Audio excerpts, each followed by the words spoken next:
Hello dear students, आज अपने जो आपका एक इम्पोर्टेंट टॉपिक है इंग्लिश का चैप्टर टेस्ट में उसको करेंगे पैराजंबल। और बहुत ज़्यादा क्रिटिकल टॉपिक होता है ये, और इसको मैक्सिमम स्टूडेंट्स क्या करते हैं, अवॉइड ही करते हैं ज़्यादातर। और वैसे भी ये लास्ट में करने की कोशिश करते हैं क्योंकि यहाँ पे स्टक होने के बहुत ज़्यादा चांसेस है, क्योंकि यहाँ पे आपको क्या दी जाती है, 4-5 सेंटेंसेस दिए जाते हैं, ज़्यादा भी दिए जा सकते हैं। उनको क्या करना होता है, क्रम वाइज ऑर्डर में लेना होता है कि पहले कौन आएगा बाद में कौन आएगा। तो कई बार क्या होता है कि बहुत सारे स्टूडेंट्स के साथ क्या होता है कि उल्टा सीधा बन जाता है, वो समझ में नहीं आता कि पहले कौन सा आएगा बाद में कौन सा आएगा। तो इसकी एक है ना बेस्ट ट्रिक होती है, ठीक है, इसकी जो ट्रिक है वो बेस्ट है, इसके अलावा और कोई ट्रिक नहीं है कि ये पहले नहीं आया ये बाद में, ऐसा कुछ नहीं होता, क्योंकि पैराग्राफ के बीच में से भी उठकर आ सकता है ये। तो इसकी जो ट्रिक है वो ये है कि आप क्या करो, जितने भी सेंटेंस हैं उनको आपस में कंपेयर कर दो। आपने पजल वगैरह तो की होगी ना, पजल बेस पे चलेगा ये। आपने फ्लोर बेस पजल करते हो ना आप रीजनिंग में, तो पजल की तरह करना है। पजल में क्या करते हैं, हमने कंपेयर करते हैं कौन ऊपर बैठेगा कौन नीचे बैठेगा, इस तरीके से। तो सेंटेंसेस को आपस में क्या कर दो, कंपेयर कर दो, वहीं से अपना पैराजंबल हो जाता है। तो ये लाइव टेस्ट की फॉर्म में मैं पैराजंबल का चैप्टर टेस्ट मैंने लिया है, ठीक है। अभी मैं बता दूंगा किस तरीके से इसको सोल्व करना होता है, तो यहाँ पे अपने करेंगे, तो वो ट्रिक आपको मैं यहाँ पे बता दूंगा। तो स्टार्ट करते हैं, चेकबॉक्स को टिक करते हैं। अपने पास ज्यादा टाइम नहीं है, कितना टाइम है, 7 मिनट का है, और 10 क्वेश्चन है अपने पास। आई थिंक 2 पैराजंबल है यहाँ पे, क्योंकि 5 दे रखे हैं ना यहाँ पे। चलो शुरू करते हैं इसको, कंपैरिजन शुरू करते हैं। सबसे पहले पढ़ना स्टार्ट कर दो, मीनिंग को पढ़ो। आप ग्रामेटिकल मत देखो यहाँ पे, सिर्फ क्या करो, मीनिंग को पढ़ो और कुछ नहीं करना आपको। स्पीड में पढ़ते हैं। एसबीआई है सब्सटेंशियल प्रेजेंस, एसबीआई की प्रेजेंस है कहाँ पे, in middle east and the gulf region in particular. Middle east को छोड़ो, थोड़ा सा बोलो, गल्फ रीजन में क्या है, एसबीआई है, ठीक है, उसकी प्रेजेंस है। विच में act as an enabler and catalyst for trade tie, जो क्या कर सकता है, इनेबल कर सकता है ट्रेड टाई को, मतलब ट्रेड में टाई करवा सकता है, व्यापार की टाई। तो ए को अपनों ने रख दिया, ठीक है। उसके साथ कंपैरिजन करेंगे। Trade finance solution package for Israel corporates includes, जो इजराइल के लिए जो फाइनेंस सॉल्यूशन पैकेज है वो इंक्लूड करता है बिल डिस्काउंटिंग प्रोडक्ट को, एक्सपोर्ट को वर्ल्ड वाइड, और इंक्लूडिंग इंडिया वर्ल्ड वाइड सब में इजराइल के लिए, मतलब बिल जो डिस्काउंटिंग प्रोडक्ट्स है ना उसको इंक्लूड करता है। तो इन दोनों को कंपेयर करें। पहले हम बोल रहे हैं कि एसबीआई क्या है, गल्फ कंट्रीज में उसकी प्रेजेंस है, जिसके कारण क्या होंगे, आपके ट्रेड टाइज, ट्रेड के संबंध बनेंगे। दूसरा बोला कि ट्रेड फाइनेंस सॉल्यूशन जो पैकेज है उसमें क्या होता है, ये बिल डिस्काउंटिंग प्रोडक्ट्स होते हैं। तो इतना हिंट नहीं मिला दोनों में से कौन आएगा। चलो कोई ना, नेक्स्ट वाला देखते हैं। अभी कोई बिठा नहीं पा रहे हैं अपने कि कौन बैठेगा यहाँ पे। Other trade related products and services include LC advising, LC confirmation, LC bill collection and bank guarantees. दूसरे जो ट्रेड रिलेटेड प्रोडक्ट्स है, अब यहां देखो बी और सी को कंपेयर करो एक बार। बी और सी में, बी में क्या बोल रहा है कि जो फाइनेंस सॉल्यूशन है पैकेज वो इजराइल का, वो इंक्लूड करता है इन चीजों को, इन प्रोडक्ट्स को। और अदर प्रोडक्ट्स, यहां पे नॉर्मल प्रोडक्ट की बात हुई ना, बिल डिस्काउंटिंग प्रोडक्ट की बात हुई है, और अब बोल रहे हैं अदर प्रोडक्ट्स। अदर का मतलब पहले नॉर्मल बात होगी, फिर दूसरे प्रोडक्ट की बात, पहले की बात होगी फिर दूसरे की होगी ना। इसका मतलब अगर मैं बी और सी को कंपेयर करूं ना, तो बी सी जो है ना वो बी के बाद में जाएगा, लेकिन कितना बाद में जाएगा अपने को नहीं पता। समझे चीज कि वो उससे नीचे बैठेगा, नीचे वाली फ्लोर पे बैठेगा, लेकिन कितना नीचे बैठेगा पजल के अकॉर्डिंग अपने को नहीं पता, ठीक है। उसके बाद में अपने बात करें, state bank of India is offering trade finance solution. State bank of India क्या कर रहा है, ट्रेड फाइनेंस सॉल्यूशन दे रहा है, and services to Israel corporate to help them tap business potential. अब ये देखो, ये जनरल बात नहीं हो रही है। डी को कंपेयर करो, डी में क्या बोला उसने, स्टेट बैंक ऑफ इंडिया है ना वो क्या दे रहा है, इजराइल कॉर्पोरेट्स को क्या दे रहा है, सॉल्यूशन और सर्विसेज दे रहा है। और उसके बाद में उसने यहां पे बताया सॉल्यूशन वगैरह को। सबसे पहले ए और डी को भी कंपेयर करें ना, तो उसमें बोल रहा है कि एसबीआई ऑफर कर रहा है, पहले वो स्कीम क्या दे रहा है वो बताइए। और ऊपर वाले ने बोला है कि एसबीआई जो है वहां प्रेजेंट है, जिसके कारण वो क्या ट्रेडाइज हो सकती है, वो आगे की बातें कर रहा है। और यहां पे क्या कर रहा है, अभी दे रहा है, वो मे एक्ट, मतलब हो सकता है, मतलब आगे की बात है। तो पहले वो ऑफर देगा, उसके बाद में आगे जो कुछ होगा वो बात रखी जाएगी ना। इसका मतलब ए और डी में मैं देखूं ना, तो ये ए यहां से उठकर कहां चला जाएगा, आपका डी के बाद चला जाएगा, लेकिन कितना बाद में जाएगा अपने को नहीं पता। बी और डी को कंपेयर करना, बी और डी को कंपेयर करें तो यहां पे तो बोला जाए state bank of India finance solution दे रहा है, और यहां पे बताया कि उन सॉल्यूशन में है क्या। यहां तो वो प्रोडक्ट प्रोवाइड कर रहा है, फिर बताया जा रहा है उन प्रोडक्ट में है क्या। तो पहले प्रोवाइड करेगा, फिर बाद में पता लगेगा ना अपने को प्रोडक्ट में क्या है। तो इसका मतलब डी क्या रहेगा आपका, बी से ऊपर रहेगा। अब अपने को पता है ए बी से ऊपर था, ए को भी अपने देखेंगे, अपने को नहीं पता बी से ऊपर था, अभी ए का नहीं पता लगा ना, नहीं पता लगा, ठीक है, तो डी उससे ऊपर रहेगा। सी को भी देखें, सी में क्या बोला, दूसरे प्रोडक्ट्स ये हैं, तो सी से भी डी, वैसे बी सी बी से नीचे तो अपने को चेक करने की जरूरत नहीं है, डी सबसे ऊपर चला जाएगा। अब उसके बाद ई आया है, the move has been welcomed by Israel India chamber of commerce which sees SBI. अब मूव मतलब जो कदम उठाया, अब कदम क्या उठाया है कि जो एसबीआई है वो इजराइल को ऑफर दे रहा है, ठीक है। उसके बाद में क्या है, ये प्रोडक्ट्स दे रहा है, दूसरे ये प्रोडक्ट दे रहा है, तो ये जो चीजें जितनी भी दे रहा है वो वही तो मूव है ना, स्टेप है ना, तो ये पूरा जो स्टेप है उसका वेलकम किया है। तो पहले वो स्टेप होगा फिर उसके बाद वेलकम किया जाएगा, पहले वो काम करेगा फिर तो उस काम का वेलकम किया जाएगा ना, उसको मतलब उसकी बड़ाई की जाएगी। इसका मतलब क्या निकला, ई सी के बाद है, कितना बाद में अपने को नहीं पता। अब ए को चेक करते हैं, ए में क्या बोल रहा है, ए बोल रहा है, अब ए में क्या बोल रहा है कि ऐसा हो सकता है, आगे जाकर ऐसा हो सकता है। तो यहां पर जो इतनी बातें हैं ना, ये सारी की सारी, ये तो ये बोलिए कि ऐसा हुआ है, ऐसा हो रहा है, और ये बोल रहा है कि ऐसा हो सकता है आगे जाकर। तो इन सभी बातों को ध्यान में रखकर ऐसा हो सकता है, एसबीआई ऐसा कर सकता है। अभी तो ऑफर वगैरह शुरू हुए हैं, और इन सभी बातों को ध्यान में रखकर एसबीआई ऐसा कर सकता है, आगे ये चीज हो सकती है। तो सबसे लास्ट में कौन चला जाएगा, अपना ए चला जाएगा भाई, याद कर लेना,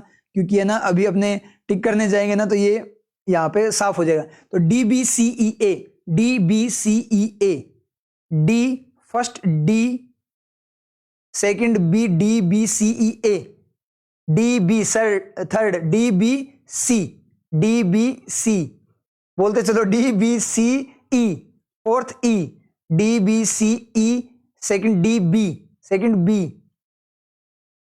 DBCEA लास्ट A, ठीक है। ये अपना एक हो गया। अब देखो इसमें सॉल्यूशन में अपने को टाइम लगा, इसलिए ना अपने को यहाँ पे टाइम अपने पास कम बचा है, लेकिन एक बार चलो जितना होता है उतना कर तो लेते हैं। एक बार शुरू करते हैं, सबसे पहले बोलना, इसको ही पढ़ना स्टार्ट करते हैं।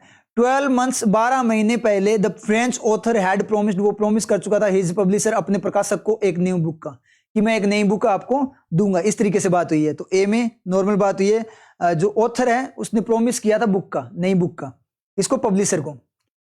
इन the summer of 1830 Victor Hugo was facing an impossible deadline, मतलब ऐसी डेडलाइन जिसको पूरा ना किया जा सके, ऐसी डेडलाइन यानी अंतिम अवधि, उसको वो क्या कर रहा था, फेस कर रहा था। तो बी को और ए को चेक करो।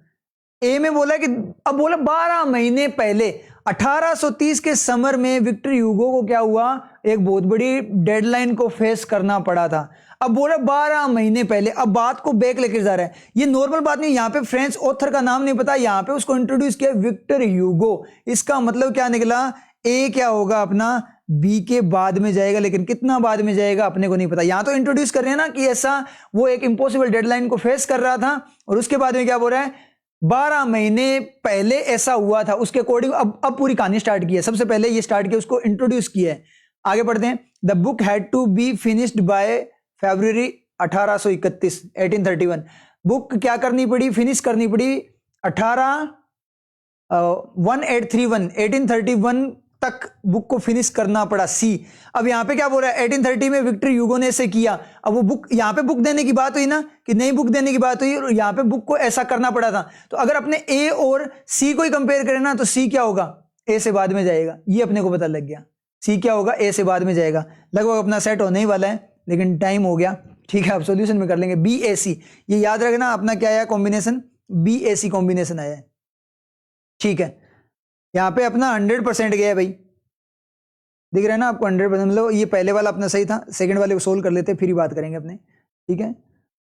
ये सबसे बेस्ट ट्रिक है इसकी करने की। तो यहां पे अपना क्या आया था, अभी क्या ऑप्शन बना था अपना, BAC, ठीक है। चलो एक बार देख लेते हैं, पढ़ते ही पता लग जाए, क्योंकि अभी अपने खुद से किया है ना, इसलिए ये पता लग जाता है कि क्या आएगा। तो यहाँ पे बोल रहे हैं सबसे पहले बी था, फिर क्या था, ए था, मतलब बी था, ए ऐसे नहीं था, उससे ऐसे कितना नीचे था ये नहीं पता, उससे नीचे क्या था, सी था, इतना पता लगा अपने को। बट इंस्टेड ऑफ राइटिंग, लिखने के बजाय, ही स्पेंड दैट ईयर, पूरा साल उसने क्या कर दिया, लगा दिया परस्यूइंग अदर प्रोजेक्ट, दूसरे प्रोजेक्ट करने में, एंटरटेनिंग गेस्ट को एंटरटेन करने में, और वर्क को डिले करने में। उसने वो पूरा साल कौन सा पूरा साल कहां पे है, ये 12 months पूरा साल ही नहीं होता है। अब ये पता होना चाहिए 12 महीने एक साल होता है, ठीक है। ये चीजें तो आपको कैलकुलेशन, या तो मैथ आती होगी ना, ये नहीं आती कुछ नहीं कर सकते, यहाँ मैथ यूज हो रही है इंग्लिश में, ठीक है। तो कौन से 12 साल, ये 12 महीने, यानी कौन सा साल, ये ए वाला एक साल। उस साल को तो पहले साल को इंट्रोड्यूस किया जाए, फिर बोला जाए ना उस साल में। तो इसका मतलब क्या है, जो आपका डी है वो क्या रहेगा, किसके बाद रहेगा, ए के बाद रहेगा।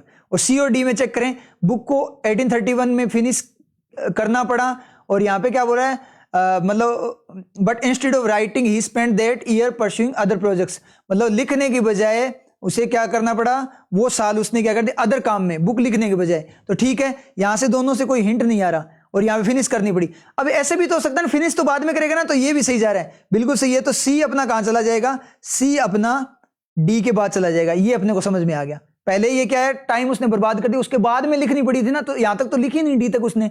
आगे बात करें, फ्रस्ट्रेटेड का मतलब चिड़चिड़ा हो रखा था। Yugo's publisher responded by setting a deadline less than 6 months away.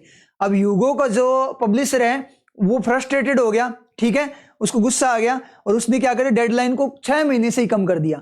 पहले 1 साल का टाइम था ऐसे मान लो, और फिर 6 महीने से भी उसको क्या कर दिया, कम कर दिया। अब यहां पे देखो बात करते हैं अपने, यहां पे उसने बोला कि उसके पास एक 1831 में क्या हुई, 1830 में क्या हुआ, उसको एक इम्पॉसिबल डेडलाइन फेस करनी पड़ी। फिर कहानी स्टार्ट होती है कि 12 महीने पहले क्या हुआ था, 12 महीने पहले, उससे पहले ही जाएंगे ना कि ये डेडलाइन 12 महीने पहले, किसके कंपैरिजन 12 महीने पहले, कोई बात के अकॉर्डिंग होगा, तो बात कौन सी है, बी वाली बात है, उसके अकॉर्डिंग 12 महीने पहले।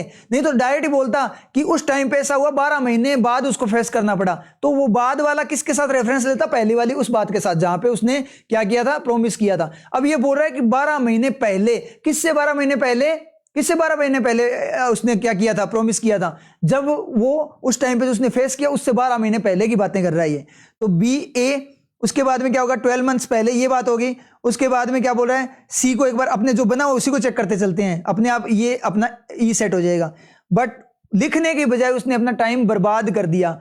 उसके बाद में क्या बोल रहा है, उसके बाद में ये बोला है यूगो का जो पब्लिशर है वो फ्रस्ट्रेटेड हो गया। अब मुझे एक बात बताओ, यूगो का जो पब्लिशर है वो फ्रस्ट्रेटेड किससे होगा, क्योंकि उसने यहां पे डिले किया, इसलिए होगा ना, डी और ई को कंपेयर करें तो यहां पे वो टाइम लेगा, उसने टाइम डिले किया, मतलब उसने अपना टाइम काम पूरा किया नहीं, उसके बाद में क्या होगा, वो फ्रस्ट्रेटेड होगा। ये पता लग गया, डी के बाद ही रहेगा। और ई और सी में देखो, यहां पे तो फ्रस्ट्रेटेड हुआ है, कौन है, वो उसका पब्लिशर, और सी में बुक पूरी हुई है, तो पहले वो फ्रस्ट्रेटेड होगा, फिर वो डेडलाइन देगा कि बुक मुझे अब 6 महीने में चाहिए ही चाहिए, और बुक फिर क्या होगी, वो ऐसा बोलने के बाद, तब तक पूरी नहीं हुई है ना, तभी तो बोल रहा है 6 महीने में पूरी चाहिए, तो उसके 6 महीने बाद में उस टाइम में पूरी होनी चाहिए। इसका मतलब बुक क्या होगी, इसके बाद में पूरी होगी। इसका मतलब अपना जो कॉम्बिनेशन बना वो क्या बना, B A D C, C नहीं sorry, E B A D E C, पूरी बाद में हो रही है ना, तो याद रखना बी ए डी सी ई,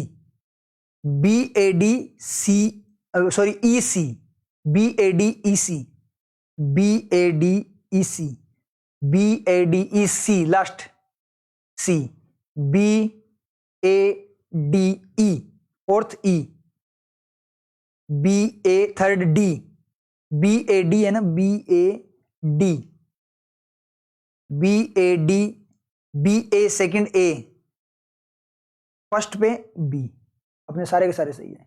तो समझ में आ गया ना पैराजंबल को कैसे करना होता है। ये तरीका होता है पैराजंबल को करने का, अटेम्प्ट करने का। मतलब क्या करना है, रीजनिंग की पजल आप लोगों को आती है, उसकी तरीके से क्या करना है, कोई और अदर मेथड है ही नहीं, चाहे कुछ भी कर लो। ही से भी सेंटेंस स्टार्ट हो सकता है, बट से भी सेंटेंस स्टार्ट हो सकता है, कुछ भी हो सकता है, क्योंकि पैराग्राफ के बीच का आ गया तो बीच में से बट वाले पार्ट से उठा लिया, तो मान लो जहां से पैराग्राफ कोई एडिटोरियल वगैरह से उठाया, मान लो न्यूज़पेपर वगैरह से, कहीं से भी उठाया, बुक से भी उठाया, कहीं से भी उठाया, जहां से बट से वो स्टार्ट हो रहा है, जहां पे बट वाली लाइन है वहां से आगे का पार्ट उठा लिया, तो फिर क्या करोगे, अरेंज तो उसको भी तो करना पड़ेगा ना। तो ऐसा कोई ट्रिक नहीं होती, आपको क्या करना है, सबको आपस में कंपेयर करते चलो सेंटेंस में, वो अपने आप एक दूसरे आगे पीछे होते रहेंगे और अपने आप सारे के सारे अरेंज हो जाएंगे। जैसे पजल्स में सीटिंग अरेंजमेंट वगैरह में आपने क्या होते हैं, वो अरेंज हो जाते हैं लोग। समझ में आई बात। तो ये तरीका इसका होता है सबसे बेस्ट तरीका, ठीक है। अब देखो मोस्ट इंपॉर्टेंट थिंग मैं आपको बताऊं कि जो इंग्लिश की वर्किंग है वो बहुत ज्यादा इंपॉर्टेंट आप लोगों के लिए। अगर आपको इंग्लिश की वर्किंग आती है तो आपको पेपर में कोई नहीं रोक सकता। इंग्लिश में आपके full out of full marks आएंगे, चाहे प्री हो चाहे मेंस हो। तो इंग्लिश की वर्किंग करने के लिए आपको क्या करना है, अपने डिस्क्रिप्शन बॉक्स में आपको लिंक मिल जाएगा, अपना जो अभी क्लासेस चल रही है 7 PM पे मंडे टू फ्राइडे इंग्लिश का निचोड़, वहां से आपको पूरी इंग्लिश की कंप्लीट वर्किंग यहाँ से फ्री ऑफ कॉस्ट है, वो पूरा का पूरा मतलब वहां पे कोर्स मिलेगा। अभी वो कंटिन्यू में है, अभी 12 क्लासेज हुई है उसकी, ठीक है। तो वो वाला कोर्स है ना, आप लोग क्या कर लेना, ज्वाइन कर लेना, वहां से बहुत ज्यादा मतलब इंप्रूवमेंट मिलेगा, 100% मार्क्स आएंगे आपके इंग्लिश में।